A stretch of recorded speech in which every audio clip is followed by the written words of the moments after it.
I'm going to be back shooting another video on Microtech sheaths. It's probably one of the main things that I'm focusing on. I'm wearing sunglasses because I can't find my regular safety glasses. But a couple things I wanted to go over because just as I'm making sheaths this morning for nothing but out the front, Microtechs, all double action stuff, what is coming to my mind is looking back at like the first Ultratechs, like UT6, stuff like that. Um,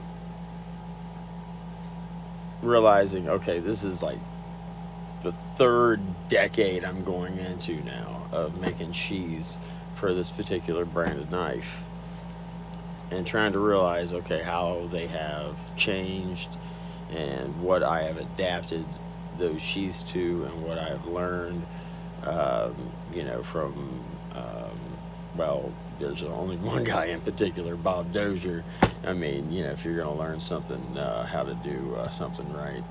So, and then, you look at his work, especially with some of the early Exodus, Nemesis, the Bren collaboration stuff that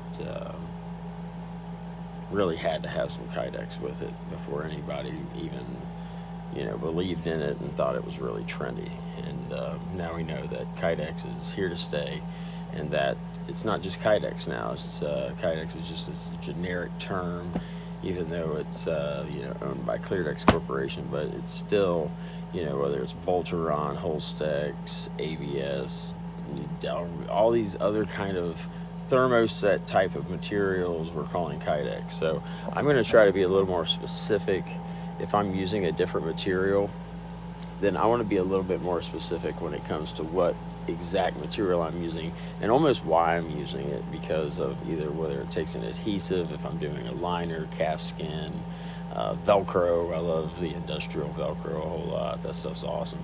So, but there's so many different designs that we're making now, and after this is probably going to be my speed loaders. So because I know a lot of people have had questions about speed loaders and then handcuffs. So there are some simple designs that you can do when it comes to handcuffs, that should be able to help some of those guys that are having a hard time finding holders, especially if they're wanting to carry more than one set of cuffs, for concealed carry or plainclothes carry. So and that's exactly, this type of making is really for individual use. I don't make any kind of production stuff, so everything is one at a time. For every project is intended for each individual. So if I go over something, it is not, if anybody out there wants to replicate it, and it may not be the best process for production, but it's going to be the best process that I think for the job and the application for whatever client that I'm handling. And whatever they're doing is, what they're doing with it. So, and that's what's been explained. So this right here, when it comes to these Microtech sheaths, getting back to that, I'm still using presses. I'm using a durometer of pad that is way above anything you can buy from popular companies out there. And I can give you guys specs of the type of durometer and type of pad, or the strength of durometer and the type of pad, where I source it at. Just ask me. I'll tell you where I get any stuff that I come across. If you ask me where to get it, then I'm gonna let you know, because I would really, there's nothing that gives me even more joy as making things than seeing something that I have influenced. So that is really, really cool. Not that I am wanting to propagate my horrible ideas, but I'm definitely, if somebody sees something that's helpful, then there's a good reason I made a video for it. Because I'm not really, I've really got to be in the mood make a video, and I gotta feel like, all right, what I'm doing now is going to be pretty beneficial to somebody for some reason. I don't know. So right here, and I've been pressing it way too long because I've let this video go way too long. But really, you only need to press these things about 2 minutes if you're using like a 080 thickness, which is what we're doing right now. This is going to be for Ultratech. We are using Kydex. We're using with a pattern on it, but that's, that doesn't matter, whatever. But so it's an 080 Kydex, which only needs to set 2 minutes, and it's set about 6. But with the type of pads that I'm using right now, and you cut pads to sizes that you need. You never just leave, okay, I'm using, everything's an application. So you do not settle for what type of pad. Like this one right here, I'll go ahead and pop it, which I call that, it's just something I've been saying for years, is like, I'm just going to go ahead and pop this. I'm going to hook my phone on a drill bit here. Okay. It's actually not a bad angle. Huh. So that's on. My phone is hooked to the drill press, and a drill bit sticking out of it. So from a phone case that I made, of course, because you got to make something for everything. But the little belt clip just kind of clips right on there, so that's pretty cool. I will probably use this angle more. Not a whole lot of pressure either. I know this is like a 600-pound clamp, and I know you can always use crank clamps, hydraulics, and this is not for anyone who wants to do things with vac. I'm just not.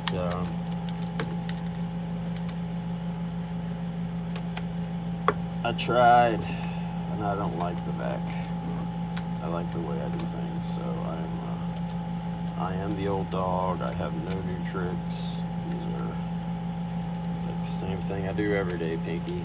Try to take over the world one sheath at a time. So made a little jig, just kind of screwed it in with a, obviously,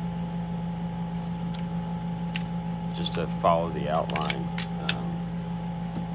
Just as like a post press, so that's one reason that we can pop it out early, because it's still warm. And if you want to do some straightening, the only thing is you pop something out when it's warm,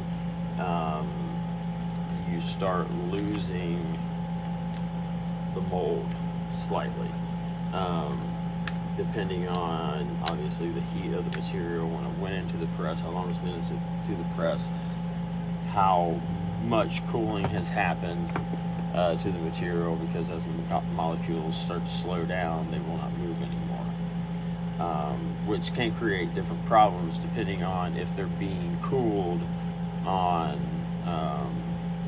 one side and not the other, because as Kydex is cooled, it favors and shortens up to the cool side. So if you have one sheet of Kydex and it is hot, and you apply any kind of cooler air to just one side, that Kydex will come in like this. It will bend in. It bends in. You can always, if you have a plank or anything that's straightening, like say a sheath or something like that, and you notice that cooling is bringing it, you immediately cool the other side, it brings it back to it. But that's one reason why you don't leave those things to chance, and you control through jigging, through a fixture, clamp, pressure, and direction, exactly where your Kydex is going to go. So there's no guesswork.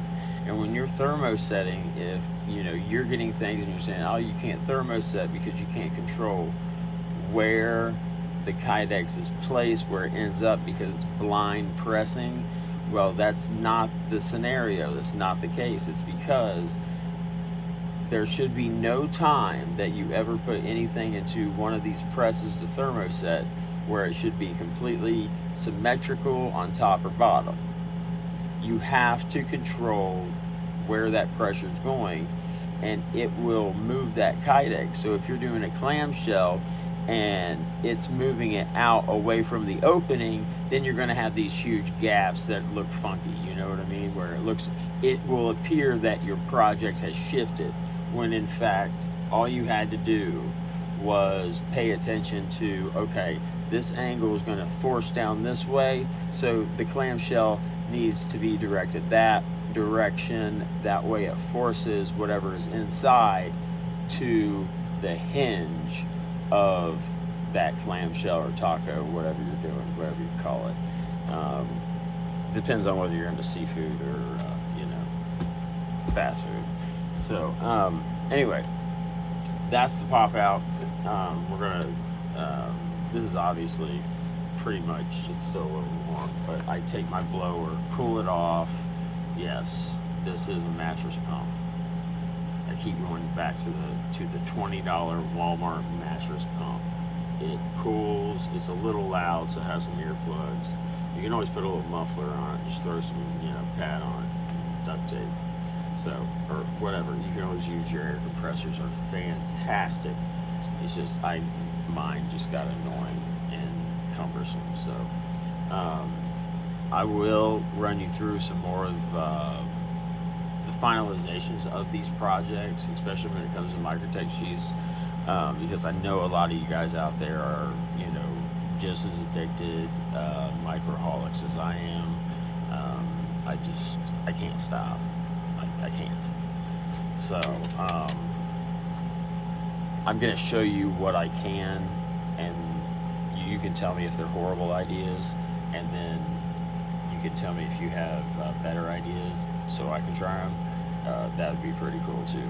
So I will go ahead and cut for now, but this is just a regular Ultratech, and this is Sheath for my lovely bride,